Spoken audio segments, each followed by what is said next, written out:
لەگەڵ میوانەکەم قسە دەکەم لە بەغداوە بەڕێز فازڵ ئەبوو ڕەغیف شارەزای ئەمنی و سەربازی کە لەگەڵم بەشدارە. بەڕێز فازڵ سپاس کە لەگەڵ کوردستان 24 با سەرەتا بپرسم کە ئایا تا چەندە ئەگەری ئەوە هەیە ئەم لێدوان و هەڕەشانە لە کردار نزیک ببنەوە ئیسرائیل هێرشی سەر عێراق دەکات؟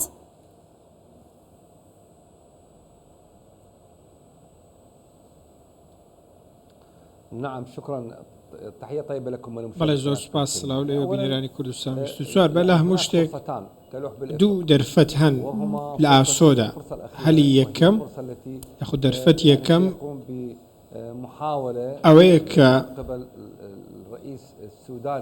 محەممەد شیع سوودانی سەرۆکوەزیرانی عێراق هەوڵ بدات بۆ ئەوەی زۆرێک لە زامنی وەربگرێت یاخود گروپە چەکدارەکان بێنێتە ئەو باوەڕەی کە هێرش نەکەنە سەر ئیسرائیل لە ڕێگەی موشک و درۆنەوە هەریس نەبێت خاکی عێراق بەکار نهێنن بۆ ئەوەی ئێمە نەبێت بە پاساوێک. یاخود دەرفەتی دووەم هەوڵێکە لەلایەنی ئەمریکی بۆ ئەوەی فشارەکانیان بەردەوام بن لەسەر ئیسرائیل تاکو بیهێنە ئەو باوەڕەی هێرش نەکاتە سەر عێراق یاخود لە عێراق هێرش نەکات. باش ئاماژەت بەوە کرد کە سوودانی بتوانێت کۆنتترۆلی گروپە چەکدارەکان بکات، بەڵام لە مێژە دەگوترێت کە ئەو گروپانە لە کۆنتترۆلی دەوڵەتدا نەماون. ئایا سوودانی دەتوانێت ئەمە بکات؟ ئەو گروپانە دەکەونە ژێر کاریگەری بڕیارێک کە دەوڵەت دەری دەکات؟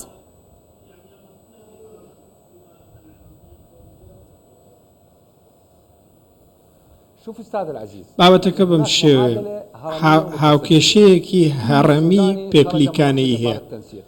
سوودانی لە هەناوی چوارچێوەی هەماهەنگیەوە هاتووە، گروپە چەکدارەکانیش هەر لە هەناوی چوارچێوەی هەماهەنگیەوە هاتوونەتە دەرەوە. هەمویان نوێنەریان هەیە لە نێو چوارچێوەی هەماهەنگی. کەواتە ئێمە باسی یەک بابەت دەکەین. ئەو سەرکردانەی چوارچێوەی هەماهەنگی هەندێک جار پەیوەندیان لەگەڵ یەکتری باشە، هەندێک جاریش بەڕاستی دژایەتی دەکەوێتە نێوان ئەمان و سەرکردەی گروپە چەکدارەکان. بۆیە من پێم وایە بەڕێز محەممەد شیع سوودانی پێداگری لە سەرکردەکانی چوارچێوەی هەماهەنگی کردووە و داوای لە خودی ئێرانیش کردو بەوەی داوا لە گروپە چەکدارەکان بکەن هێرشەکانیان بوەستێنن یاخود جڵەویان بکات، لەبەرەوەی هێرش لە دژی ئیسرائیل پاساو بە ئیسرائیل دەدات بۆ ئەوانیش هێرش بکەنە سەر عێراق. ئەمە دەبێتە بەریەککەوتن لە نێوان ئیسرائیل و عێراق. کەواتە هەموو هەوڵەکان ئێستا بۆ ئاراستێن ئەمریکا بەڕێز محەممەد شیع سوودانی و یەکێک لە وڵاتە عەرەبیەکانی ناوچەکەش بە هەمان شێوە دەیانەوێت کە ئیسرائیل پەشیمان بکاتەوە لەوەی هێرش بکاتە سەر عێراق، لەبەرەوەی ئەو هێرشە دەبێتە هۆی ئەوەی ململانەکان فراوانتر ببن و قەیرانەکە ئەوەندەی دیکە قوڵتر بێتەوە عێراق بچێتە بەڕاستی پشەوێکی گەورە.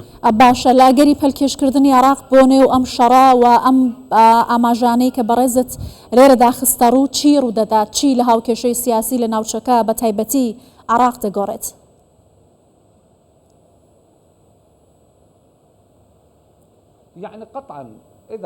بەدڵنیاییەوە ئەگەر بەو مەرجە واتە قسە بکەین عێراق لەلایەن ئیسرائیلەوە هێرشی بکرێتە سەر کاردانەوەیەکی یەکانگیر دەبێت. تەنانەت ئەو گروپە چەکدارانی پێشتر هێرشیان نەکردوێتەوە سەر ئیسرائیل، ئەمانیش دەست بە هێرشکردن دەکەن، هەڵوێستێکی یەکانگیر دروست دەبێت. لەبەرەوەی هێرشی ئیسرائیل بۆ سەر چەند کەسایەتیەکی دیاریکراو دەبێت. ئەوان بە درۆن هێرش دەکەن بەڕێک و پێکی بە بەرنامە بۆ دارەژراوی لە ڕێگەی مانگە دەستکردەکانەوە کەسانی دیاریکراو بە ئاماز دەگرن. بۆیە من پێم وایە هێرشەکەی ئیسرائیل دەبێتە هۆی ئەوەی گروپە چەکدارەکانی دیکەش هام بدرێن بۆ ئەوەی هێرش بکەنە سەر ئیسرائیل هاوشانی گروپەکانی دیکە وەکو بارودۆخی ئێستا هەیە بەگشتی. جگە لەوەش بارودۆخەکە ئەوەندەی دیکە خراپ دەبێت لە ڕووی ئەمنیەوە و ئاسایشی نیشتیمانی عێراقی دەکەوێتە مەترسێکی زۆر گەورەوە.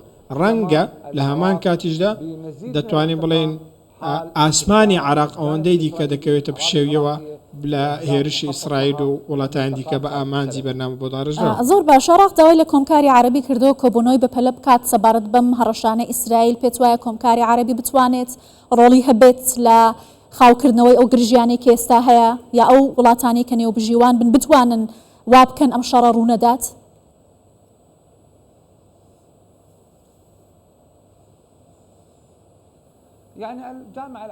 بەڕاستی کۆمکاری عەرەبی بە لە هەموو شتێک هێزی سەربازی نییە، هێزێکی ڕێکخراوی نییە، دەسەڵاتێکی نییە بە گوێرەی ئەو دەسەڵاتە بتوانێت شتێک بەسەر ئەنجومەنی ئاسایشە خودنەتەوە یەکگرتوەکاندا بسەپێنێت. بەڵام کۆمکاری عەرەبی یەک شتی هەیە، ئەویش پەیوەندیە، پەیوەندی هاوبەشە لەگەڵ ئەمریکا، وا پەیوەندی هاوبەشیان لەگەڵ ئیسرائیلی شەیە بیرمان نەچێت. ڕەنگە وان قورسایی سیاسی خۆیان بەکاربێنن و قورسایی نێودەوڵەتی خۆیان بەکاربێنن بۆ ئەوەی هاوکار بن. لەبەرەوەی کۆمکاری عەرەبی کۆمەڵێک وەزیری دەرەوەی وڵاتانی عەرەبین، وڵاتانی کەندا و وڵاتانی دیکەش ڕەنگە ئەمانە لایەنی تاکە کەسی و پەیوەندی تاکە کەسی بەکاربێنن بۆ ئەوەی هەوڵەکانی یاخود ئەو هەوڵانە لەبار بن کە ئیسرائیل دەیەوێت لە ڕێگەیەوەی هێرش بکاتە سەر عێراق، هێرشی درۆنی بێت، هێرشی ئاسمانی بێت.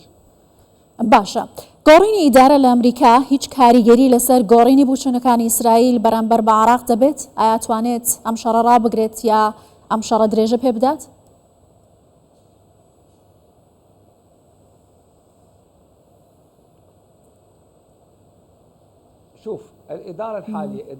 ئیدارەی ئێستای ئەمریکا، جۆ بایدن بە هەموو هەوڵی خۆی ویستی کە ئیسرائیل ململانەکان فراوان نەکات و شەڕی ناوچەکە بوەستێنێت بە چ بەڵگەیەک بۆی کە لە 2 ڕۆژی بەدوای یەکدا لۆید ئۆستن وەزیری بەرگری ئەمریکا و ئانتۆنی بلینکن وەزیری دەرەوە هەردووکیان سەردانی ئیسرائیلیان کرد لەگەڵ با بڵێن فەرماندەی سنت کۆم، هەمویان لەوێ بوون. بەڵام هەوڵەکە بە شێوازێک سەرکەوتوو بوو لەوەی هێرش نەکاتە سەر عێراق، واتە ئیسرائیل هێرش نەکات. بەڵام دوای ئەو هێرشانەی کە لەلایەن گروپە چەکدارەکانەوە کرایە سەر ئیسرائیل، ئەمە بۆ هۆکاری ئەوەی کە ئیسرائیل لە ڕووی ژێرخان و سەربازیەوە زیانی پێ بگات. و کاتێک زیانێکی لەو شێوەش بە ئیسرائیل دەگات، بێگومان ئیسرائیل دەیەوێت تۆڵە بکاتەوە، بۆ ئێستا و تۆ نەبەدی دەکەین.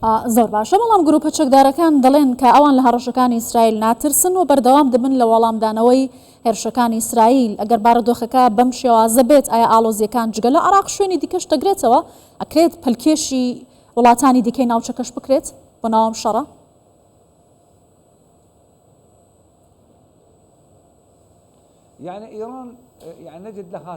ئێران هەندێک لێدوانی زۆر وریایی هەیە، زۆر بە وریاییەوە قسە دەکات. تا ئێستا نەیتوانیوە بڵێت ئەم گروپە چەکدارانە لە ژێر باڵی مندان، لەبەرەوەی دەیەوێت ئەستۆی خۆی لەم گروپە چەکدارانە پاک بکاتەوە. ویلایەتە یەکگرتووەکانی ئەمریکاش بەڕاستی ڕێگە نادا بەرەیەکی نوێ لە نێوان ئێران و ئیسرائیل یاخود بەرەیەکی ڕاستەوە خۆ ببێتەوە. ئەو ماوە ڕاگوزەرەی کە حکم لە بایدنەوە بۆ چڕم دەگوازرێتەوە ماوەیەکی هەستیارە و زۆرترین ترسیش لەو ماوەیە هەیە لەوەی ئیسرائیل تاکڕەوانە مامەڵە بکات و لە خۆیەوە هێرش بکات بەبێ ئەوەی بۆ ئەمریکا بگەڕێتەوە. بەڵام ئەمریکا نە ئیدارەی ئێستا و نە ئیدارەی داهاتوش ڕێگە بەوە نادەن کە بازنەی ململانەکان فراوانتر بن. هیچ کامیان شەڕیان نابێت. تایبەتی ترامپ هەمیشە دەیەوێت لە ڕووی ئابوووریەوە هێرش بکات وەک لەوەی پەنا بۆ چارەسەری سەربازی. بەڵێ، بەڕێز فازڵ ئەبوو ڕەغیف، شارەزای ئەمنی و سەربازی، سپاس لە بەغداوە لەگەڵ مابووی.